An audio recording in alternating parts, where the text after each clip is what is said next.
As smoke and flames closed in on this property off Yancey Drive, the man who lives here decided to stay and fight, using literally everything he had to protect his home. More than a week after the McKinley Fire tore through Paul Hemmelgarn's property, firefighters are still mopping up hot spots. We had a very hectic afternoon with about an hour's warning. But there's one hot spot Paul had to put out himself. When his house caught fire, he grabbed what he had on hand. V8, literally, I had 3 bottles of V8 juice I bought at Costco, and they were sitting on the shelf. And so that was my extinguishing media. Whatever works. And then I was getting ready to break into the cranberry juice. V8 did the trick. His house is still standing. I live in a parking lot now because all my trees are gone. There's total devastation for the trees up there in the entire area. But it'll come back. It's going to be okay. Unfortunately, the home he leased to a single mother and her 2-year-old daughter is gone. Yeah, that was freaking. There were some tears. Tisha Negas just finished a shift at the Swiss Alaska Inn in Talkeetna, where she works full-time before heading out to her second job. She was at work when the wind shifted and the fire headed for her home. And I was right there at the bottom of the overpass. And I was like, my house is just right there. And I was like, you know what? My house is probably not there anymore because it was so bad. She and her toddler, Crimson, are safe, but almost everything they had is gone. Like I was crying, you know, because she just, don't cry, Mama, don't cry. And I'm like, oh my God, you're gonna make me cry even more. You're so adorable. She's moving forward for her daughter, making peace with what is now their reality. You have to. You can't dwell on it. A friend has set up a GoFundMe account to help Tisha and her daughter get back on their feet. She says, while it's hard to ask for help, she's grateful for everything people have done for her so far. In Willow, I'm Daniela Rivera, KTVA 11 News. Here at the temporary shelter in Wasilla, homeowners got the official word today on whether their homes burned. It's news that's hard to give and hard to receive, but for many, it was hardly news, rather confirmation of what they already knew. They have to start over now, from nothing. The Knott family says hindsight is 20/20. I don't think there's anything we could have done different than we did, really. But Paul and Joanne Knott believe now, even hindsight probably wouldn't have helped. 9 family members who live there, we all have cars and snow machines and 4-wheelers. I mean, that's like a little village right there. So for us just to get ready, like, what do you pick? A father to 9 boys, with 7 living at home, Paul's concern as flames closed in was for the son he couldn't find. I'm waiting and the lady's saying, go, go, you gotta go. She's crying and screaming.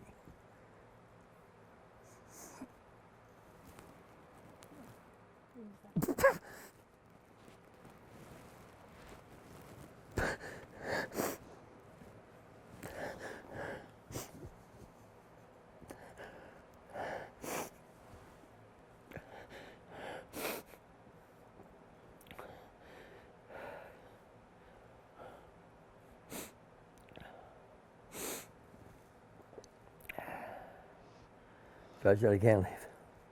His son had gone on ahead.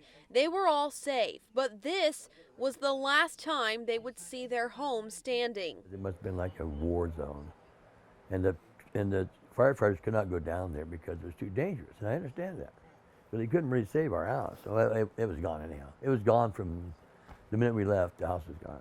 Paul describes his family as preppers. They stockpiled food, supplies, and guns. They thought they were prepared for anything. But a trip back home after the fire revealed even the best planning was no match for the McKinley Fire. Now you can't rebuild anything. It is a mess. They're staying at another son's home in Wasilla, using RVs loaned to them. What happens next, they're not sure. I'm thankful we're all together and safe, and nobody got hurt.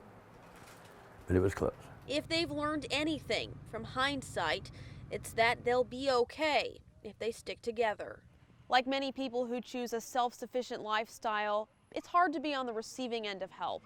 But the Knott family knows winter is coming, and they didn't even have time to grab warm clothes.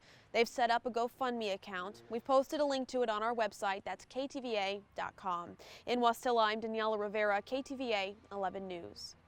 The McKinley Fire is burning through a mushing hub, so some evacuees are bringing with them dogs. Dogs aren't allowed inside the shelter, so they're staging out here in the parking lot till it's safe to go home.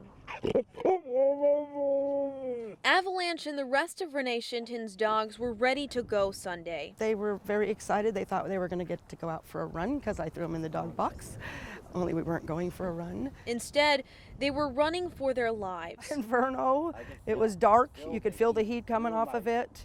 I was like, holy crap. Renee's neighbor, Brant Leach, left his own home as the fire approached to help Renee get the dogs, her mother, and herself out. I wouldn't have made it out in time. The one road out of Caswell Lake subdivision was clouded by smoke. I couldn't see hardly anything, and then you turn and it was just nothing but fire. The fire had already claimed several homes along the park's highway. It was pretty sad seeing people I know, those houses on fire. They made it out just in time. I thought for sure we were getting trapped. With all 11 of Renee's dogs.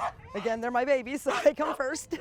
Like others sheltering in Wasilla, they're anxiously waiting for news. That's the $50,000 question right there, because if I have a house, I go back home, and if I don't, I build a structure as fast as I can before winter.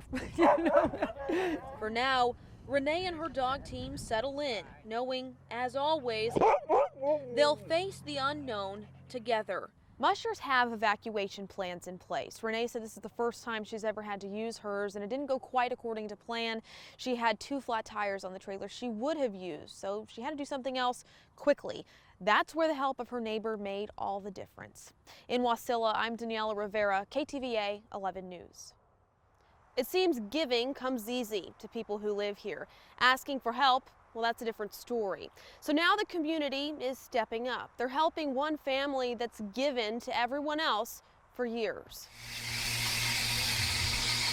It's business as usual at Mocha Moose in Wasilla. I come here every day for my morning coffee and sometimes at lunch. But customers ordering their usual are adding a little something extra these days. And once I heard about this, I've just been donating. Pretty much I pay with a $20 bill every day. I give $2 to the girls and then I just donate the rest to the Caswell Fund. Camp Caswell was destroyed by the McKinley Fire. Its owners value their privacy. They haven't asked for any of this, but Mocha Moose manager Leanna Hickman is family, and she's collecting money to help. Well, it started with a customer. I've worked here for 10 years, and so one of my regular customers, she came through and she's like, hey, I heard about your family. I'd like to start a donation, and she just gave me money in my hand. And I looked at her with tears in my eyes, and all I could do is say thank you. Like, she's not alone, and their family's not alone, so they've got all of us. For barista Nicole Orth, Camp Caswell holds childhood memories. It gives me chills. It really, because it's such like a memorable thing. Like, you know, you go up there and you go to Camp Caswell, and now it's not there anymore. Her grandparents live nearby and evacuated. Their home is still standing, but they had to drive through fire to get out. It's just so violating, but there's nothing you can do about it. It's hard. Seeing customers give what they can to help gives her hope. It makes up for all the times that you see the bad. In the wake of Mother Nature's worst, I hope you guys have a good day. Alaskans are showing up with their best. As of Friday afternoon, Mocha Moose had collected around $600 at the coffee shop and a couple hundred more through a Facebook fundraiser. Hickman says the family is grateful for the outpouring of support. In Wasilla, I'm Daniela Rivera, KTVA 11 News. The animal shelter brought this trailer here Monday, stocked full of pet supplies for evacuees. Just 2 days later, as you can see, they already need to restock it. It's times like these that they rely on help from the community. While these cats and dogs might be feeling confused and missing home, the Matsuboro Animal Shelter is a safe place for lost pets to stay until their owners can be found. We are trying to get these animals out of here back to their homes. But they're drowning in cats and taking in an influx of dogs. So this week, Director Kirsten Vessel says they're waiving impound fees, hoping to make room for more animals who might come here after escaping the McKinley Fire. They're also asking for donations of food and supplies. We usually have it stocked to about here.